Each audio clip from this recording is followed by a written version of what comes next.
এবং যিনি প্রোনোলজিটা জানেন। প্রোনোলজি ছাড়া কিন্তু নেম কারেকশান, নেম নিউমোলজি করা অসম্ভব।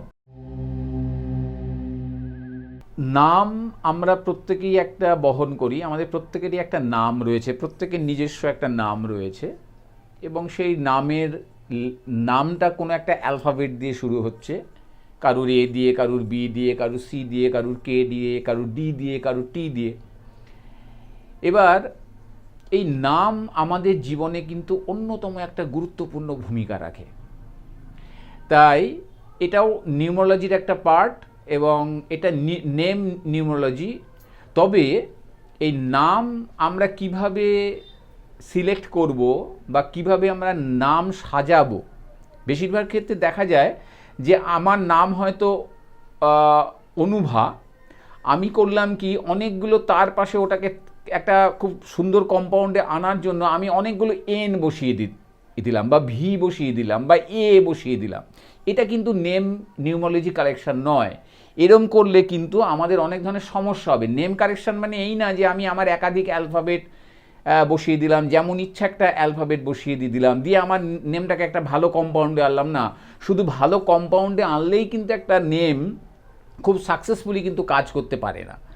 সেই নামটা আমি কি কি অ্যালফাবেট ব্যবহার করছি এবং সেই অ্যালফাবেটগুলো আমার জীবনের সঙ্গে কতটা রিলেটেড হতে পারবে, সেটা আদৌ আমার ভালো না খারাপ, সেটা কিন্তু বলে দিতে পারবেন একজন অভিজ্ঞ এক্সপার্ট নেম নিউমোলজিস্ট এবং যিনি প্রোনোলজিটা জানেন। প্রোনোলজি ছাড়া কিন্তু নেম কারেকশান, নেম নিউমোলজি করা অসম্ভব। তাই আমরা নাম কারেকশানের সময় এবং নাম থেকে আমরা 100% বা তারও বেশি বেনিফিট পাওয়ার জন্য, আমাদের জীবনের নামটা একটা খুব শুভ বার্তা আনুক, এই নামটাকে আমরা সুন্দরভাবে সাজানোর জন্য আমরা নেম অ্যানালিসিসের পর আমরা একটা সুন্দর নাম আমরা তৈরি করতে পারি, যেটা খুব ভালো একটা কম্পাউন্ডের মধ্যে, এবং সেটা একজন বেস্ট এবং নলেজেবল নিউমোলজিস্টই কিন্তু এটা করতে পারবেন। নমস্কার, আমি অনুপম চট্টোপাধ্যায়। আমি অ্যাস্ট্রোলজার, নিউমোলজিস্ট এবং বাস্তু এক্সপার্ট।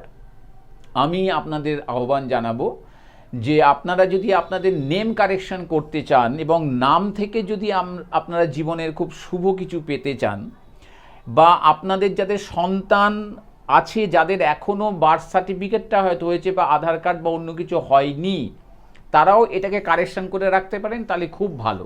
এবার একটা প্রশ্ন হচ্ছে যে যাদের বয়স হয়ে গিয়েছে, আধার কার্ড হয়ে গেছে, প্যান কার্ড হয়ে গিয়েছে বা অফিসিয়াল বিভিন্ন ডকুমেন্টস আছে, সেখানে কি আমাদের ওই নেমগুলো, যে কারেক্টেড নেমটা, সেটা কি ওখানে রাখতে হবে? না, কারণ ডকুমেন্টস আমাদের তেমন ব্যবহার হয় না দৈনন্দিন জীবনে। দৈনন্দিন জীবনে আমরা করব কি, আমাদের ফোন, আমাদের ফেসবুক, ইনস্টাগ্রাম, ইউটিউবের মাধ্যমে, এবং আমরা আমাদের অন্যান্য ভিজিটিং কার্ড বা অন্যান্য মাধ্যমে যেগুলো আমরা ব্যবহার করি, যে দিয়ে আমরা আমাদের নামটাকে প্রকাশ করতে পারবো, আমরা নতুন নামটা সেখানে খুব সুন্দরভাবে অ্যাডজাস্ট করে বা বসিয়ে আমরা কিন্তু এই ভালো নামের একটা খুব ভালো ফায়দা আমরা কিন্তু নিতে পারি।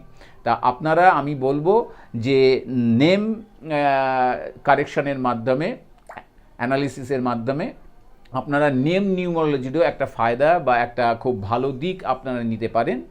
তা আমি আমার অ্যাস্ট্রোলজি জ্ঞান দিয়ে, নিউমোলজির জ্ঞান দিয়ে আমি আশা করি আপনাদের এই পরিষেবাটা দিতে পারবো। আপনারা যদি চান তাহলে আমার ডেসক্রিপশন বক্সে যে মোবাইল নাম্বার দেওয়া আছে সেখানে আপনারা যোগাযোগ করে আপনাদের নাম আপনারা খুব সুন্দরভাবে সেট করতে পারেন। নমস্কার।